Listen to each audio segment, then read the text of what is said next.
Lunes hanggang Sabado, puro na lang trabaho.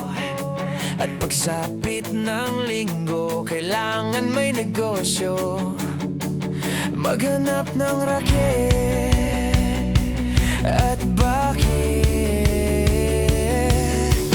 Para laging may laman ang aking wallet. Ang pangit ng laging nakasabit. Bitin sa hangin ang bukas pag walang makain. Magpunta ng ganing kung may bigas pang isasain. Sakit na isipin, taas na ng bilihin. Pilitin mo ang abutin, kita mo makakaraos din.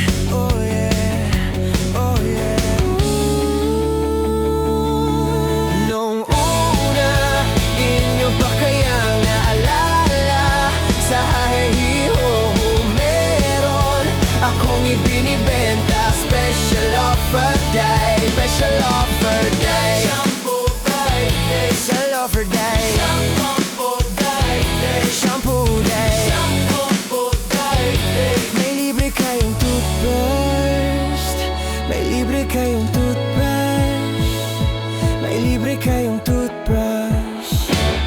At saka po candy. At saka po keso. At saka po carrots. At saka po ketchup. Kaya ngayon, eto na naman ako. Nagbi-business ng kung ano-ano.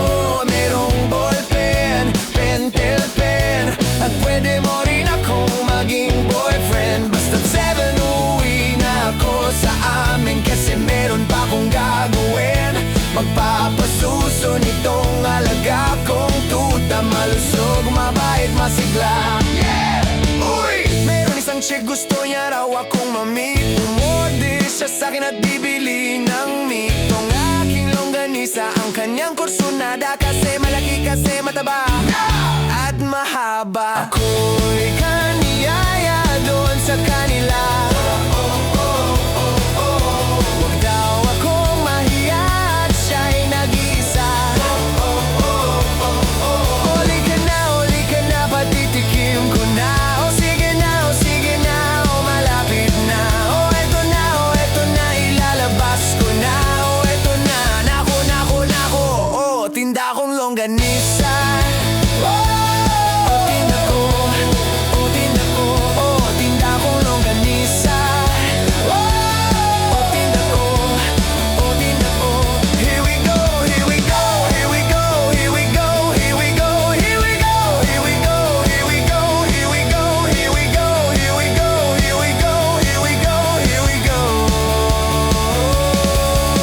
At ang nangyari, ako'y nawili. Makwento siya kasi at hindi ko ni. Ginawa ko ng lahat sa kanya, wala ng boundary.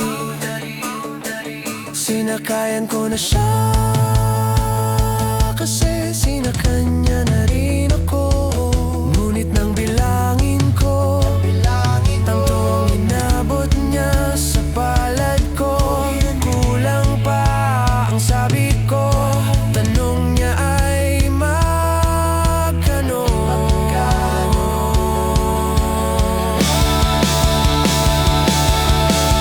Miss, 8 pa ang ibayad mo. Miss, 8 pa ang ibayad mo. Miss, 8 pa ang ibayad mo. Miss, 8 pa ang ibayad mo.